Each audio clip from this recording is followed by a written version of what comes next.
Hello, and welcome back to the meta64 podcast. This is a podcast where I interview creators about their creative process, what they do, and why they do it, and also how they do it. And today I am happy to have young creator and personal good friend of mine, DiegoAwooga, on. Hi, Diego. Good to finally have you here. It took us too fucking long to plan this.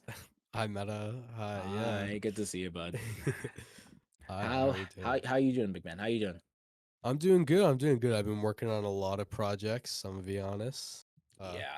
I actually just literally, I was in a call to work on a thing I was gonna do with some friends, and Mm-hmm. then because that's already a project I'm working on, and then I straight up just went to another person and I pitched a thing to them, literally just because I wanted to get it done. God damn, you are a busy man. You're a busy man, aren't you? Goddamn. Uh, Right. So I got some basic questions that I need to quickly ask, and then we'll be on our way to the all actual fun right, stuff. So, all who right. are you, and what type of content do you create? All right. Hi, I'm Diego Awooga. I've been doing content since the fourth grade. From recording my TV screen, playing Xbox to now when I do commentary. But I've actually I do more informative commentary instead of just like reaction commentary. You know what I mean? Like how people just watch Darman. I try and like find something I think is interesting, like maybe something that's trending, and try and use what's trending. And I kind of like how I would explain it to someone that's older than me, that's maybe not quite in the loop.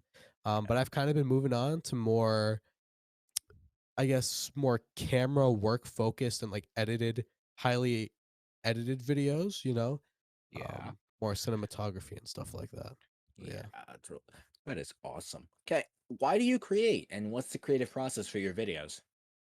Why do I create? I don't know. It's literally fun. I don't think like I do anything else. Like if I didn't create, I honestly wouldn't like there's nothing else I really like. I'd probably schedule myself to work more at my job. uh but like I just create cuz I love to create. Like I just like if I could live like 1,000 lives, I'd be creating in every single one of them. Like I'd be doing something, like whether it be I only post on Facebook to posting on like something like Vimeo, like I'd be posting somewhere and just creating. And what was the Okay. other question? Sorry. What's your creative process for videos and streams, Diego? Or more like Creative video? process. Yeah. I'm not really a big streamer.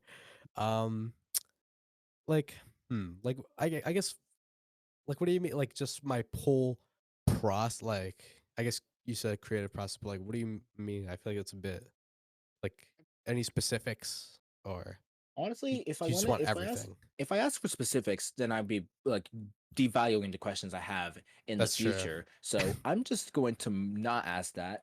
All right. I mean, We're I can gonna, go like in general, I guess, if you want. I mean, yeah, but also I think it's more fun for both me and for you to go more in depth with the content you create and Yeah. why and how you make it. So I think it's best if we skip this question and we go on to something a Oh, bit okay. more better. So, like, what inspires you, Diego, or What who, more like? inspires me?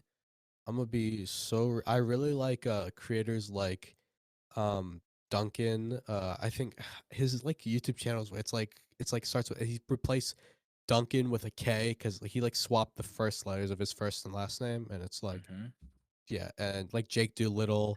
I guess just kind of commentary is something I really like to watch.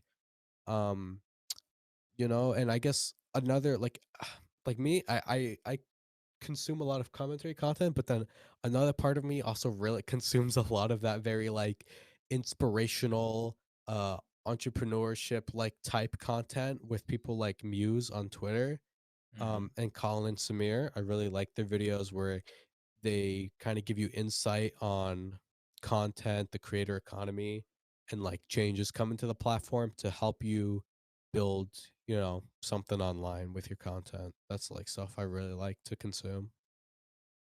Yeah, I love that shit. Mhm, Calling it yep. to me are peak. They are peak. Dude, Peak I content. started their podcast literally from the start because I wanna get just as much information as I can from them, and their, like, podcast, and, they started that podcast, like, 2018, so I got a bit of catching up to do, but, it'd be fun to see how they grow throughout that podcast as well from where they were before pandemic to now, 100, not sorry, not 100, like, I have 1 million subscribers, um, during, like, yeah, I guess pre-pandemic, or is it pre? Wait, I Post. You're get thinking of post. post, yeah, post. I mean, still, like, still COVID's still there, but, Yeah. it's lessened. Oh my god. So how did you land on the current username and branding you have with you as a Oh my creator? god. It's so embarrassing. Okay, I'm not gonna say names because the creator got canceled, but I was a stan account on Twitter, right? Because Hmm. I was on TikTok one day, and I literally remember I was on TikTok, and I saw someone on there. Actually, I'll use current examples. So there's this current group that I'm a big fan of called the Group Chat. Yeah. They're like a podcast with Soft Willie, Isaac Y, Grunk, Tanner, Larry, and Yummy. Um, Hmm. and they kind of have like a big fan base on TikTok. The people I was a fan of, they also had kind of something similar where the subtweet kind of moved on to TikTok. And there Yeah. was someone on TikTok that was kind of like a known figure in that subtweet. So they introduced me to Twitter. I joined the subtweet on Twitter. I changed my name to the person I was a fan of, then Awooga, and then I tweeted at one of the creator's friends. The creator liked my tweet, and then I realized, huh, it must be weird for that person to see me with their friend's name and like and their face as my profile picture on Twitter. So I kind of just changed it to my own stuff because I Yeah. also noticed some other people that were kind of like known in that community also had their own kind of like personal branding that wasn't kind of like based off another, like the creator that they like, I guess, stand. Um, so that's just what I decided to do, and that's how I kind of landed on DiegoAwooga. Um, Mhm. and I just haven't changed the sense. Like I kind of been thinking, like, what if I did like a rebrand or something that was like, because I've been kind of getting more into commentary, and like I see people like Chad, Gabby Bella, Jake Doolittle, right? And it's like they're more formal, I guess, with their stuff. But yeah, I think I might, I keep, I think I'm gonna keep it. I've done like a lot with this name, and I don't think like I don't know. I don't see a need to change it as well. Like, Yeah. I think it's best that you actually stick with your name because it's I think that's the way I recognize you anyway. yeah. If all of a sudden I start like I change my name to something like, you know, I guess like people would still see Diego and be like they could do connect the dots, but I'm gonna just keep it as Diego Wuga because I kind of like it as well. Yeah. All right, let's get into the actual fun ones. So, for a Nice. long portion of the time I've known you, you Hmm. were or probably still are a YouTube Shorts creator. What made you want to do that? YouTube Shorts. Yes, the short form type content. Yeah. Um. Yeah. For a majority, I did start at quarantine. I remember. I was on a TikTok grind during my online classes. Hmm. I remember during history, I was recording a TikTok. Uh, and I had it off. I had my thing on my other monitor, and I was recording on the other monitor, just my Minecraft. Um, and I was trying to post as much as possible on there. And I just kind of just decide TikTok because I don't know. And I kind of sometimes I kind of wish I didn't, and I kind of wish I'd put that energy towards YouTube instead because you don't get much opportunities on TikTok compared to YouTube, right? Yeah. Because much uh or as if I guess if you're like me, I guess for my specific situation, if because I don't have like a giant following of like 1 million followers to where an organization or something like that would want to take me in or something. Um, and because I only stuck to I put all my eggs in one basket essentially, and that was my mistake. Yeah. If I could go back and do it all, I would do like a Rambo and just push them over to like some other places, try and grow on that. Like I would definitely try and push more for community, um, than trying to grow as much as I could. Like honestly, growing as much as you can is good, but it's fun, right? But if you're building a community, then it's even better because this is something I actually got from a Colin Samir podcast when it was like when they were talking to Mr. Beast's manager, it was like, sure, you could have 1 million followers, but how many of them would consider themselves a fan of you, like actively consume that person's content, especially when it's short form. Hmm. Because it's hard to grow community when it's short form. Um, I just started shorts because it's fun. But if I if I could go back, I'd definitely change it to longer form. I'd master the like long form, then dive down into short form instead. Did I rant? That's my bad if I ranted. Mm. If I got a little off track. No, it's fun. It's fine if you ranted. But But yeah, it, yeah, I mean it that's was cool. basically it. I don't know. All right. So, since you were or still are a shorts creator, were there certain benefits or Mhm, perks that came as a result of making just shorts? Or, mhm. Yeah, okay. So I kind of dropped TikTok, right? I Mhm. haven't posted since August, but I post a lot more on my YouTube, right? Where I do the shorts, like you said. Yeah. Um, what I've noticed is that it definitely does help with growth. Shorts is amazing for growth. What I call my secret sauce, um, is that I'll post a YouTube video and then post 3 shorts to promote that YouTube video. Um, Okay. and I'll always leave a link in the comments. And at the end of the video, I'll also do like a little outro where it says full video and comments, and then write the comment with the link to the actual video. So that way I can funnel the views from the shorts, which just like is literally insane. It's like stupid how easy the views are to get on there and funnel it Right? into my video. So that's what I like to do. And it worked from August to I guess start of October. I went from like 300, 400 followers or something to now like 800. So I kind of like doubled my following in those 2 months ish. I took a little bit of a break in October and I posted twice in November. Now we're in Mm. December, so I'm hoping I can definitely do a lot more in December. Um, there just wasn't a lot of stuff in October, November, but December, I'm feeling good about December. So, Same with me. I gotta get content out this month, or mhm. I'm going to Yeah, mauled, dude. Oh my god. yeah. So, for a while, you were pumping out shorts and TikToks pretty quickly. How did you do that one, and did that take any toll on you? How did I do that? Okay. I remember the summer, like a year ago, I'd say, like summer of 2021, maybe. I'm not sure if I'm remembering correctly, but basically, I just posted every day for that. Um, and I wouldn't say it took a toll on me. Not really. Like, I mean, I guess if a video did bad, then I would be like, "Wow, why did it do bad?" And that would I feel like mm, creating it didn't do anything to me, but if it did bad, that would do something to me, you know? Mm. Um, and how did I do that? Like me, I love, love working. Um, like on anything. Like at my job, like I could literally do a whole 8 hour shift without a break, but I'm not gonna tell my managers that because like why would I tell them that? They're gonna be like, "No, you can't get a break." Or, I mean, I guess it's legally obligated, right? But you know, Yeah. I like me, like I just love working though. Like I always want to be on a project, and I always love doing whatever. Like me, I'm starting a thing with my friends. I literally put the majority of the work on me, and where I just have my friends like focus on these 2 other socials. Just because like I like to rely on myself, and I like to bet on myself a lot because I know what I can do. Um, and it's like so during that summer, I literally would make like 8 TikToks in a day because I mean, it was summer, I didn't have anything to do, so I'd just pump out a ton in a day, schedule post them for overtime, and then once I ran out, I would just make another batch, you know? And I just repeat that for like 3 months until school started. Um, I mean, I get like even when I went on vacation, I remember I was gonna be gone for a week, so I prepared. Like I scheduled them. I had them uploaded to my Google Drive in case like because for TikTok you can only schedule like a certain amount in advance. So uploaded them to my Google Drive so I could post while I was on vacation as well. Like Mm.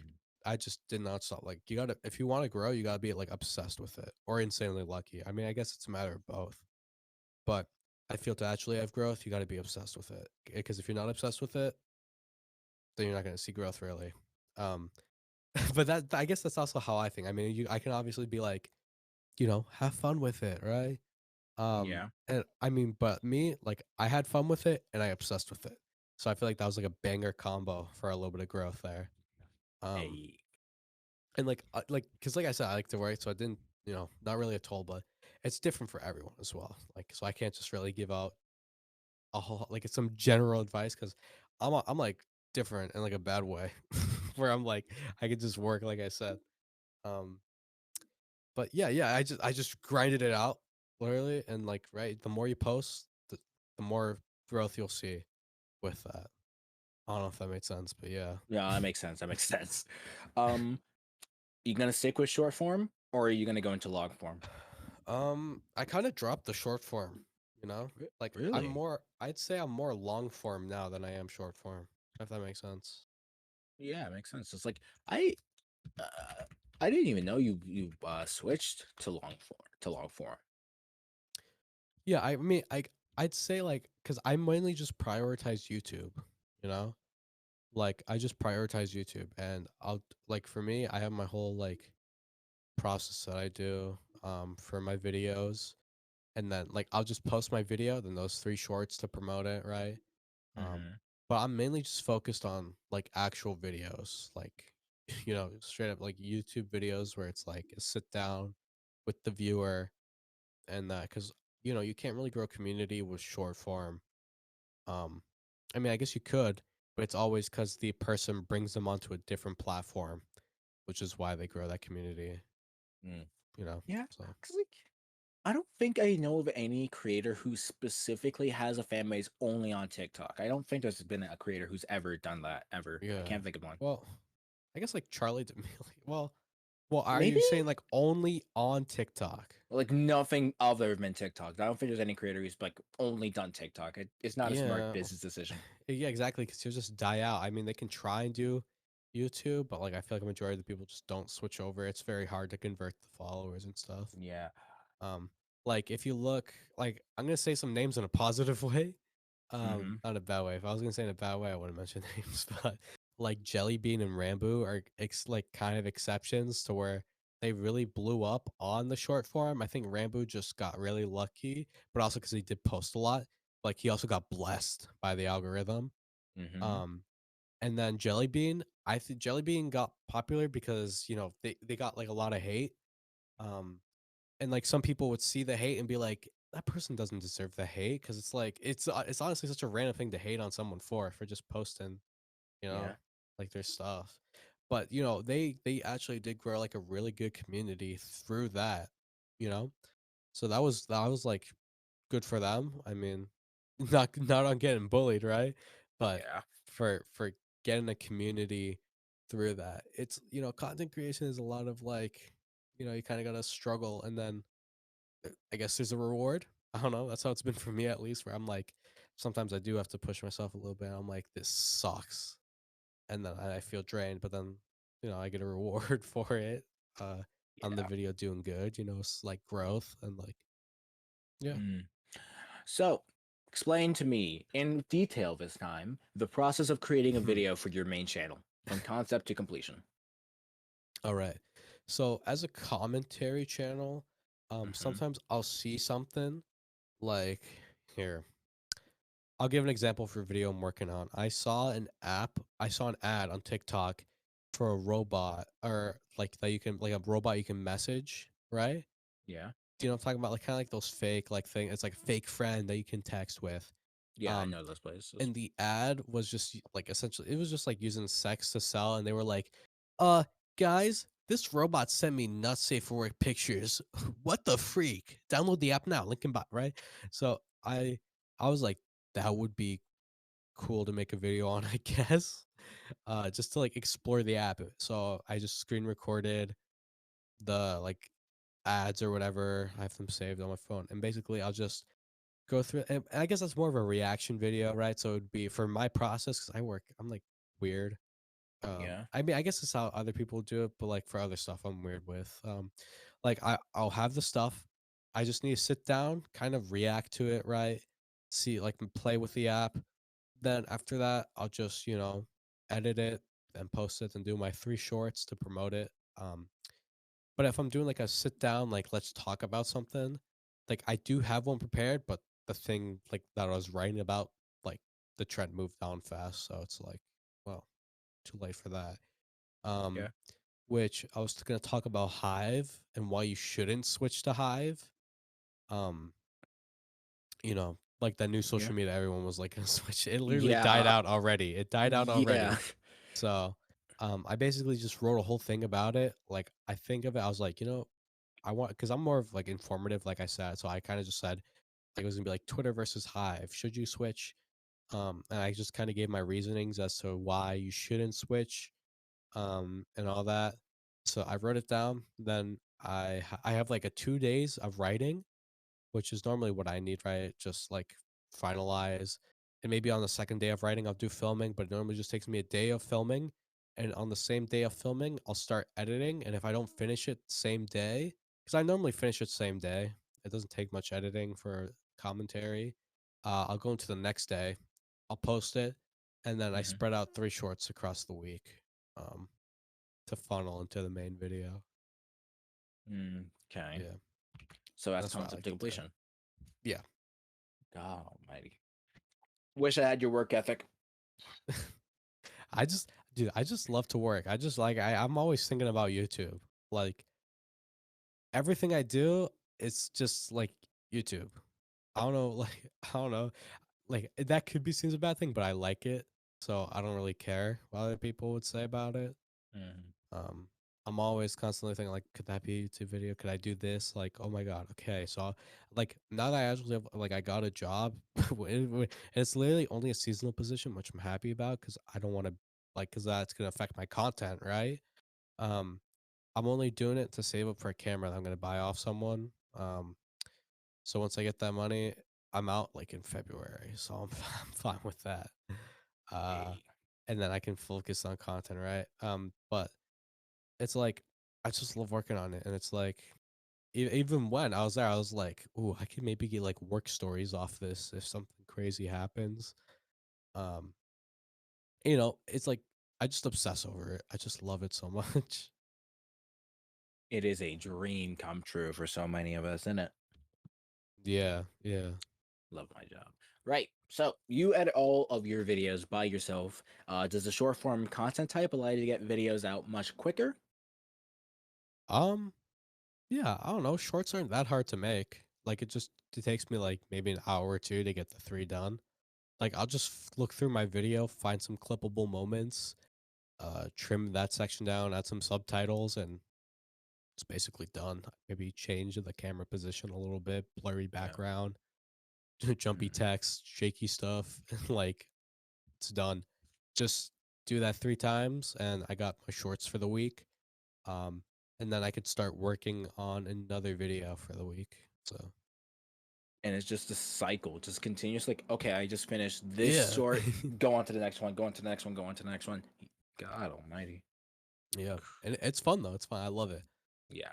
So, a long time ago, I had another editor on the podcast, and Hmm. they specifically expressed a dislike of the 9:16 aspect ratio of shorts, saying that it limited their creativity and it didn't give them a lot of space to work with to make their videos look nice. Do you find that to be a problem you also face? No, what? I think there's a good. You can do anything that you could on like a normal video for like 9 by 6. Like, how would it limit their creativity? I mean, I guess it's like smaller, right? But it's Yeah. like if someone you can make the video still creative despite it being smaller. What? I don't know. Like I said, I think in different ways. So maybe they could just be doing whatever, and I'm just like, what? That's easy. And then like I don't know. Like if they're having trouble, like to make it more creative, like if someone says a word, show a picture of that word instead of text for a second to engage the viewer. Change the color of the text to engage the viewer. Add shake to the text or something, like a slight little like bouncy stuff and like I don't know, I think you can make good videos in shorts. Like I think saying that shorts can like the limitation of like the aspect ratio can kill creativity is like I think you're not trying hard enough if you say that because there are people like Billy or AILLY on TikTok who use who literally record vertically and they use green screens to like make their videos really good and their videos are honestly really entertaining.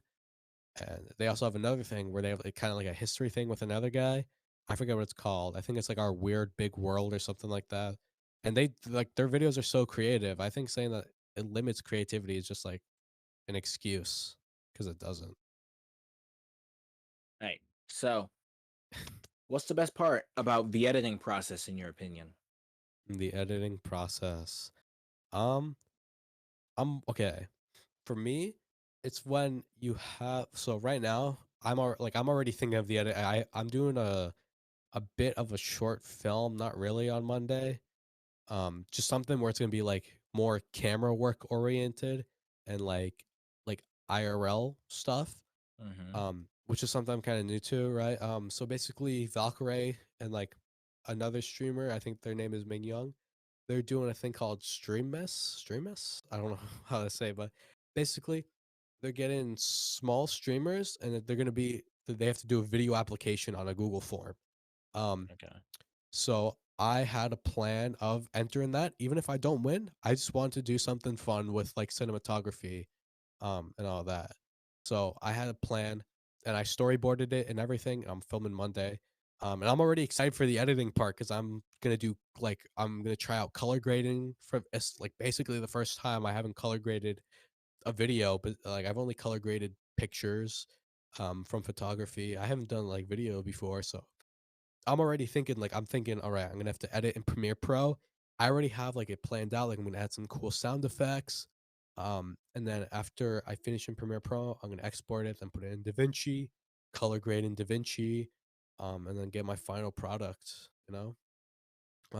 I just really like editing. Like I can do Twitch VOD. I don't mind Twitch VODs. I love Twitch VODs. Subtitling. I like subtitling. It's a bit, it's a bit of a pain to do subtitling, right? Mm-hmm. Um, but it's still fun. It's still really fun to do for me personally because it just adds a bit more character to the video and you're able to like kind of just, differentiate yourself from other people in the way you edit. Like there's people that say, "Oh, there's a Tommy Innit style of editing." And if you search up how to edit like on YouTube, there's different editing styles and like, you know, finding your own style and like constantly improving on your editing, that like really Mm-hmm. excites me on editing, Oh, you that's the know? part that you love, the whole improvement over time thing. Yes, because if I look at myself from 2 years ago, I'm like, damn. I'm like, I see previous editing work that I've done, and I'm like, I should have done that. I could have made that better. I could have done this differently. A cut would have been better here, a subtitle there, like effect there. And like it's like progress over time. Like I'm really going to be kind of testing myself on this new project I'm working on because I'm working on a crunch. Basically it's due the 10th and I'm not filming till the 5th. um so I got 4 days to get it done, or I mean, I guess 5, but I kind of want to submit it on Friday because it's due Mm-hmm. Saturday. Mm. So I get it's definitely just improvement over time. I really love, and getting to see that and show it as well.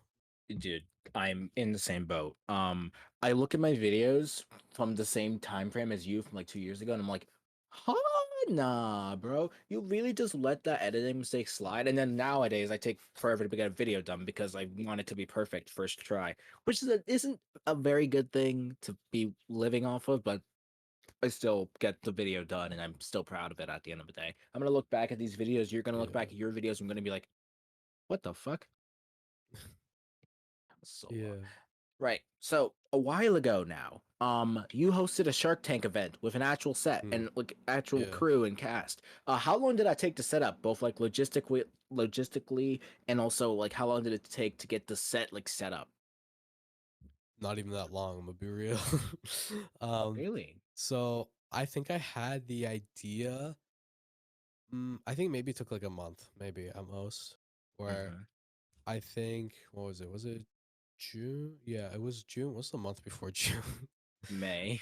Yeah, okay. Maybe in May. I don't remember. I'm trying to think. I think maybe in May I had an idea for something like that. Um, and like I just kind of like because I've like if you want to do a cool event like that, I think it takes a lot of like connections. If you want to try and like for me, I don't got a budget, like because I'm poor. Like I don't got money to be spending on content when I don't make money back Yep. on the content. So I think it's a Mm-hmm. lot of connections to opportunities. Like I literally just pitched. I did a cold outreach. I just pitched an idea to someone like 2 hours ago, just because I was like I want to make it happen. Um, but for the Shark Tank, it was like I just, I knew of the TV station, and I did after school programs there. They like me. I've worked with them before. So I just pitched it. I was like, "Hey, I want to do like a Shark Tank thing." Um, Kind of explained it to the person I was working with more. She liked it. I gave her an idea for the set, and she just ordered the stuff, came in. Um, and yeah, I don't know. um, it's obviously you got to people manage as well, and that was the most stressful part for that because I had to make sure you and like everyone there were gonna be there on time, and we're gonna you know like have a good, and also because I'm working with like a station, they were also showing that like on TVs, so I had to make sure people were being appropriate. Um, so that Mm-hmm. was also stressful, right? It's just people management is stressful. Like I'm doing a like I'm starting a podcast, right? And I got to people manage and make sure they're doing their part, which is kind of stressful for me because I don't want to be bossy, right? But I also don't want to, be like too lenient. I don't know. Um, well, no, I want to be lenient, but it's just people management is a big part if you want to do cool projects like that. Like I had a big idea I also wanted to do, um, like a Mario Party in real life, right? Mm. Kind of like that. Similar, like literally, I had the idea in August to do it after no, not August, like in July, after I did the Shark Tank thing. It was like I don't even know when Shark Tank. It was like June, I think I did Shark Tank. Yeah, I think it was June. Um, and I literally had the Mario Party idea there, and then Point Crow does the thing I wanted to do, and I was like, damn. So I would have been able to do it in like August, but they were moving and stuff. But it's just like a lot of planning that goes into it, talking and making graphics. Like I had to make the graphics myself. It's just a lot of searching on YouTube and then getting people on board to actually participate. Um, yeah, I don't know. Can you say the question? I just want to make sure I'm not missing anything. I don't think Um, you missed anything. I I was just don't think asking how this. long it took to like set up How long? logistically and like how long All it took right. to make the set. So no, Yeah, you yeah. didn't miss anything. Not okay. Yeah, yeah. Not too long. Not too long though. Um, if you wanted to do something like cool and big, like like kind of like a show for Twitch, just look around your area. There's a lot of great resources there that could be for free. Like I know my local library, they give out like cameras, like you can rent them out with your library card or something. I just so happen to have like a cool station near me that already knew me, and liked me, so they were willing to help me out with that. All right. So, you already said that you wanted to try out doing a Mario Kart thing. Would you ever want to do no Mario Party? Would you ever like want to try doing something like the Shark Tank stream again, but like with something different? Like you already said Mario Party, but like with a different game, like Monopoly or Um, something. Yeah, yeah, but yeah. Basically, that was gonna be like the Mario Party one where we're gonna have like a big like board game, and me, Kyle, and Nathan were gonna be like the board pieces or like Mm-hmm. the figures on the board. We were gonna have like a big dice, and we're gonna have like a section where you would have to do challenges and like um what's like the word for like something I don't know what the challenges and punishments. Mm. We would have that set up. Um, I'm trying to think if I had a note here. Let me look at my ideas list because I have a big list of ideas, kind of for stuff like that. But yeah, if I something else in Mario Party, because hmm, sorry, I'm just trying to look. Oh, I kind of wanted to do a gaming tournament just for funsies. Ooh, that'd be so cool. Holy shit. Yeah, I was trying to find like I was thinking like I could maybe get like a sponsorship from someone or people could bring their own stuff and I'd host it like live on Twitch or something like that. Or actually, well, I guess not more game show oriented. This is literally what I did before the podcast. I wanted to do a radio station and I started that Ooh. in June. I got the idea. I went on Reddit, I went on r/radio, um, tried asking people how like, stuff would work, found out it's way more complicated than I thought. Had some Mhm. guy in my reply saying, "Hey kid, radios for the pros. Get off. We don't need kids on the air."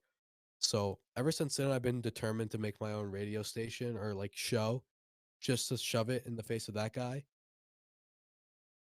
And Right. I had, yeah, and I had this idea, right? I'm gonna say it on here because I don't really care. I don't know, but basically, I had a coach at my school. I didn't really know him, but he passed away from cancer, and like a lot of teachers and students, obviously upset by it.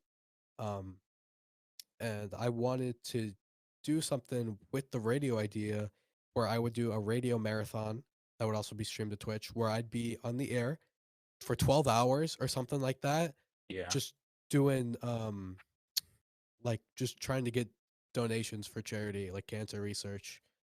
Um Oh, that'd be so awesome. and it would be on radio, so that'd be a lot of people in Massachusetts would hear that, Mhm. Oh, possibly nice. donate. Then it'd be on Twitch as well, so that'd be people farther away, like you're in Canada and like you're hearing about this. So, and that could reach to a lot of people when it's live on Twitch so people can see into the like radio room or whatever.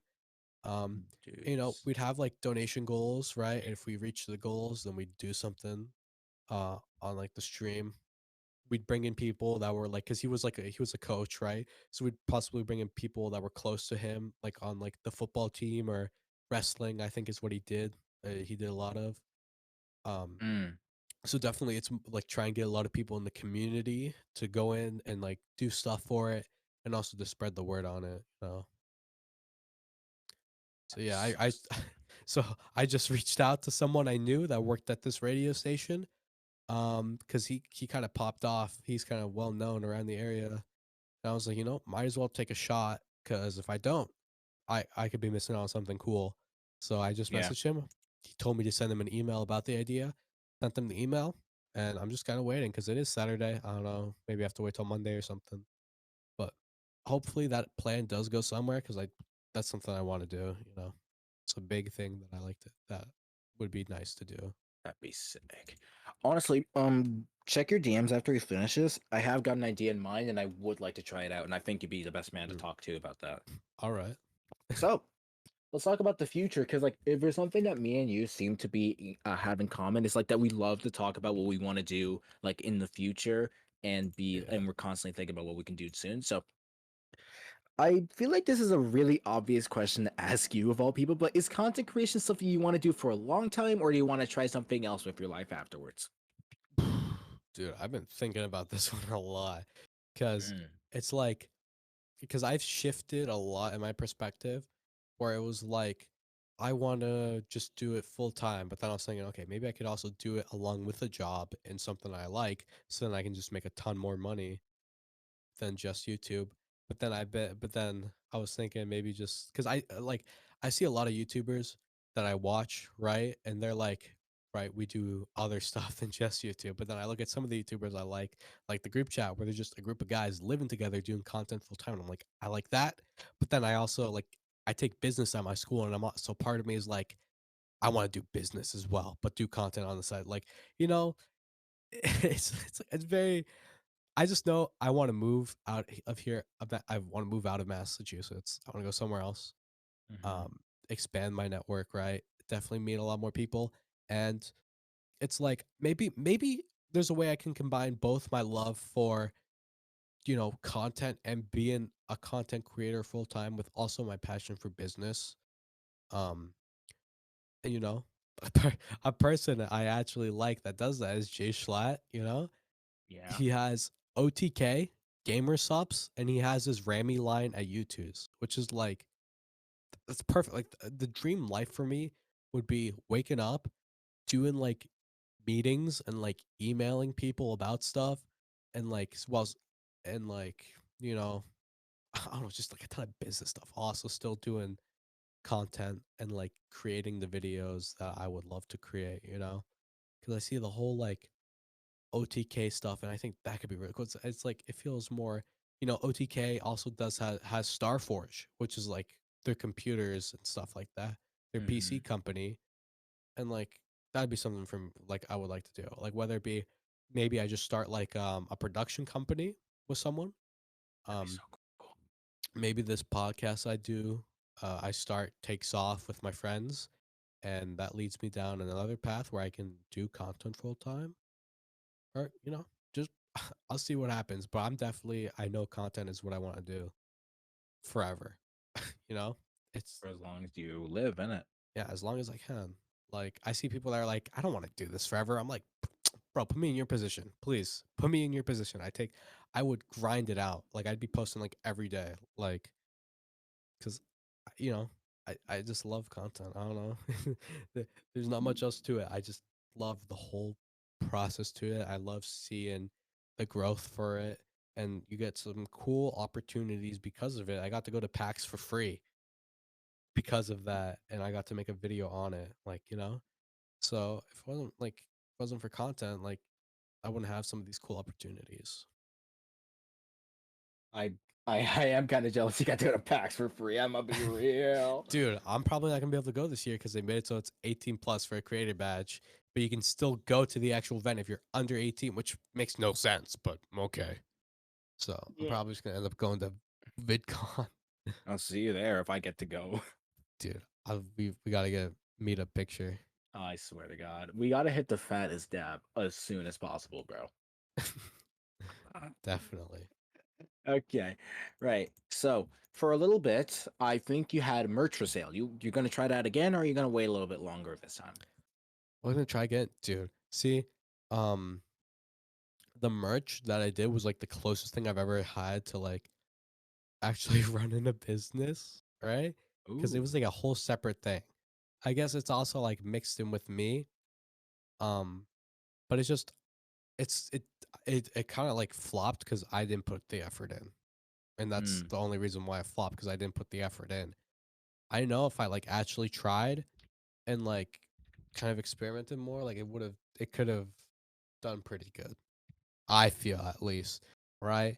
And I yeah. might try it later, and I might, once I actually get better at like designing stuff, and maybe I can make something cooler, maybe work with artists and all that. But I definitely want to try again. I was actually talking with Kyle about making like podcast merch and stuff. Once Mm, we do grow a bit of an audience, we were like kind of set looking at places that like make clothing and all that. Because with the thing with me, I hate on demand printing so much.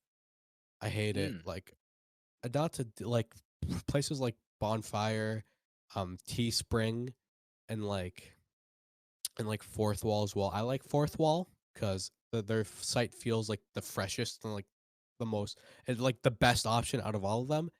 But their sizing isn't great. Come on, like I got a hoodie, extra large. It doesn't fit me. I'm an XL. I don't get how it doesn't fit me. So it's like, brother, and it's like I hate that. I'm trying to look out for the big boys like me. I'm trying to make sure they get clothes, they order it, and they don't gotta like refund it and send it back because it doesn't fit or something. So hopefully, I don't understand how creators like Jay Schlack can get like really nice crew necks, like with a really good prints on. Like, where do you go for that? Like, get me in contact with those people because designing is something that's pretty fun to do. yeah. And I want to have another shot at it, but something that's maybe more high quality, And also, I would put more effort into that. I did try and revive it and like try and get more sales on Smile and Wave. Um, by posting to the Instagram. I was gonna try and post every day for a month, just kind of like a little promo thing, like a little promo graphic. And that's kind of what these Instagram brands do. There's one I buy from because I really like their stuff. Like I have a shirt from there and it's really nice. Yeah. But they kind of post stuff like they kind of post memes. But they'll like Photoshop their stuff onto it. So they got a sauce going down. I might look at that, investigate, and copy. uh, but yeah, I'm kind of sad about it as well because I really wanted it to do good. But I guess it's also like I kind of just depended on the DiegoAwooga image to get sales into it. So Yeah. that was another fault of mine. Pivoting off of that, what do you think makes good merch? Creator What I merch think makes good specifically. merch, I don't know. See, I I don't mind if it says like the person's name on it. Like the yard merch is something they do it well, where it shows off like their thing, while also like not obviously being like creator merch. I don't know. Like, I don't exactly think, "Oh, shoot, that's like YouTuber merch is cringe," right? Like, I mean, I wore my, like, red Schlatt crew neck that I have to school, where it says Schlatt& and Co. Private Academy. I had a Mm-hmm. substitute teacher, she asked me where Schlatt& and Co. Private Academy was. So, she definitely thought it was, like, a real school, and that is cool. It still says Schlatt& and Co. Like, that's a good design, I think, where you're able to incorporate your brand but make people like and have a good design with it. I sometimes I get bored and I just start making like fake brands, right? Like I just go, if I slap like here, wait, I think I have some on my desktop. I started one called Awooga Editing Company, and Oh. I haven't posted it. Like it's not like an actual thing. It's just like cool designs I like to make that I can maybe put on a shirt or something, just so I can wear for myself because I like it. Um, and I guess something like Jay Schlatt's merch. I think the new wave of YouTubers are doing it right. Like I'm not a big Minecrafter, right? Mm-hmm. Um, but people like Jack Manifold, like Carl, Hassan, Hassan's like is not Minecrafter, but he comes to mind. Like where Carl did like kind of like a mini golf thing. Um, Jack Manifold had like this really cool like I don't even know how to describe it. It was like a really cool merch drop, and then Hassan made like a gym brand basically for his merch, and I think like that's like really good merch that you can buy. Like I'm waiting on my Ryan Trahan shorts. They come in this month, but he just did like a little sketch or something, and I don't know. I bought it because I liked it. I think it also depends on like who the creator is. If you really like that creator, I mean, you're more likely to buy it if even if the design isn't like amazing. But I think it's a plus if the design is. I don't know. Mm. Like I kind of rambled there because like I didn't exactly say what makes it. Like I wouldn't know what makes good merch because I haven't made good merch. Um, or like any cool designs. But I mean, I guess I can look at others. One that I like actually, along with those other guys, is the Cool Dog podcast merch. Even though it is just their logo, it's a nice logo, right? Like I'd wear it. I don't know. It's also very subjective. What I like, some other people might not like. So, Right. So, are there any big projects you have in the works that you want to talk about? uh, yeah, yeah, sure. um, I first of all the radio one, I'm kind of starting that up after 6 months of waiting, and not really doing much about it. That's one that I really wanted to do, so I'm going for it. What else? I'm doing the podcast, right, with my IRL friends Kyle and Nathan. We did a Wooga Tank together. Um, Yeah. you know, so we're gonna start. We're gonna do the podcast, and I have like a whole formula down for it, and like I have a good I think it can do well. Um, there's also I'm trying to look at my stuff. I have like a whole form here. Of like YouTube videos that I want to do. I don't know. There's not really anything here. Oh, there's one here where I wanted to see if I can have like how like I don't know about you, but at my library they do stuff where they like have like little events for people to go to. Um, and I wanted to see if I could do like a talk or something, or start like a little camp or not camp, maybe more at the TV station I work with, because sometimes they do Mhm. after school activities. I wanted to see if I could do like a how to do YouTube thing for like kids to get into YouTube and kind of film my experience on that. Yeah. Where I Like, just like yeah. yeah. So we're at the end of the podcast. So I got two questions, and then we'll be wrapping up here. Is Mhm. there anything in your content creation career that you wish you had done differently?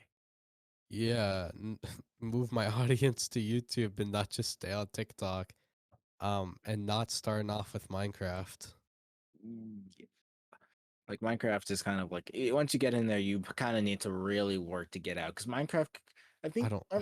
It's just Minecraft fans kind of stay within the Minecraft space. They don't really yeah, enjoy variety. yeah, exactly, yeah. Yeah, so it's kind of weird to get out there. And what advice do you have for newer creators who could be listening to this episode of the podcast right now? Um, huh. I'd honestly say just diversify. Um, where you post your stuff. Definitely, shorts are a good tool, but don't just make your entire thing off shorts because it's not. That's like a cool like 6 month thing that's gonna last, and it's not gonna last for a long time. Um. What else? So just try and spread out your audience and just you know do what you want to do. Obviously, find a niche, stick with that niche. Um, and then just stay consistent as well. I know that's easier like to say than to do. Like you really, if you want to see like growth at all, you got to stay consistent with it. Right. So we've reached the end. Thank you very much, Diego, for agreeing to come on the web on the podcast. Yeah, yeah, it was fun. It was fun. So I usually allow the person I'm interviewing to have a little space to self promote, and then we end off. So by all means, the microphone's yours. All right. You can find me on everything basically at Diego Awooga, DiegoAwooga, on like Hmm. everything, right? Um, Yeah. then I guess I also wanted to promote my podcast. I'm just starting with my friends. Goal is very similar to Ludwig's podcast. I want to give my friends a platform and also make money while I do it. Hell So yeah, I mean that would be Silly Hour Podcast. You can find us on every social media at Silly Hour Pod. That we got that on Instagram, Twitter, and TikTok, and on YouTube. Silly Hour Podcast. So yeah. yeah. And as per usual, I am meta64 at YouTube and twitter.com/meta64 was taken and at youtube.com/at meta64. Thank you for listening to this episode. It has been a while since I have done this. I got really busy with other things. My apologies. The Meta64 podcast should be coming up into a more consistent schedule starting from this episode beyond. And I'll also have a pretty special episode on the 31st. I think you guys will enjoy it. Thank you for listening, and I will see you on Monday because there's going to be an episode on Monday. Have a good rest of your day. Cheers.